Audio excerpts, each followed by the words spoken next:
श्री गणेशाय नमः। धनसंपदा, बुद्धिचातुर्य, विद्याधन हे सर्वांनाच हवे असते।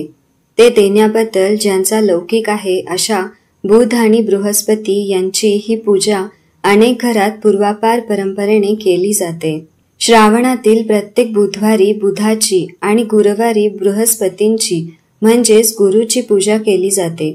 या व्रतासाठी बुध आणि गुरूंचे चित्र घेऊन किंवा बालमूर्ती रेखाटून त्यांची पूजा केली जाते व दही भाताचा नैवेद्य दाखवला जातो। श्रावणी सोमवारपासून आपण ज्योतीचा कागद लावतो, त्यातही बुध बृहस्पतीचे चित्र दिसते। त्यांची पूजा केली तरी चालते। हे व्रत 7 वर्ष करावयाचे असते। शक्य असेल तर 7 वर्षांनी व्रताचे उद्यापन करावे। ज्यांना मनःशांतीसाठी हे व्रत करावेसे वाटते त्यांनी ते करावे। याच बुध बृहस्पती व्रताची कहाणी आपण श्रवण पठन करूया। आटपाट नगर होतं। तिथे एक राजा राहत होता।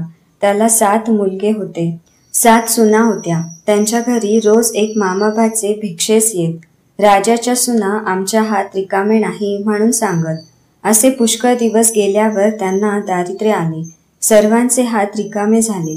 मामाभाचे पूर्वीप्रमाणे भिक्षेस आले। सर्व सुनांनी सांगितलं असतं तर दिलं असतं, आमचे हात रिकामे झाले।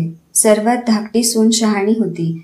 तिनं विचार केला, होतं तेव्हा दिलं नाही, आता नाही म्हणून नाही। ब्राह्मण विनमुख जातात। ती त्यांच्या पाया पडली। त्यांना सांगू लागली, आम्ही संपन्न असताना धर्म केला नाही, आमची चूक झाली। आता आम्ही पूर्वीसारखे होऊ असा काही उपाय सांगा। ते म्हणाले, श्रावण मासी दर बुधवारी आणि बृहस्पतिवारी जेवायला ब्राह्मण सांगावा।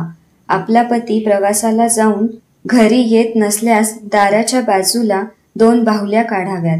संपत्ती पाहिजे असल्यास पेटीवर, धान्य पाहिजे असल्यास कोठीवर काढावी।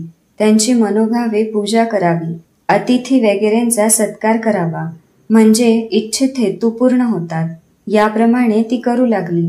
एके दिवशी तिला स्वप्न पडले, ब्राह्मण जेवीत आहेत। ती चांदीच्या भांड्यानं तूप वाढीत आहे। ही गोष्ट तिनं आपल्या जावांना सांगितली। त्यांनी तिची थट्टा केली। इकडे काय चमत्कार झाला, तिचा नवरा प्रवासाला गेला होता त्या नगराचा राजा मेला। गादीवर दुसरा राजा बसवल्याशिवाय प्रेत दहन करायचं नाही म्हणून तेथील लोकांनी काय केलं, हत्तीच्या सोंडेत माळ दिली आणि तिला नगरात फिरविली। ज्याच्या गळ्यात हत्तीन माळ घालील त्याचा राज्याभिषेक होईल अशी दवंडी पिटवली। हत्तीनीनं त्या बाईच्या नवऱ्याच्या गळ्यात माळ घातली, पण मंडळींनी त्याला तेथून हाकलून दिलं आणि पुन्हा हत्ती फिरवली, पुन्हा त्याच्याच गळ्यात माळ घातली। याप्रमाणे 3दा झालं। पुढे त्याचाच राज्याभिषेक केला। नंतर त्याने आपल्या माणसांची चौकशी केली, तेव्हा ती अन्न करून देशोधडीला लागल्याची खबर समजली।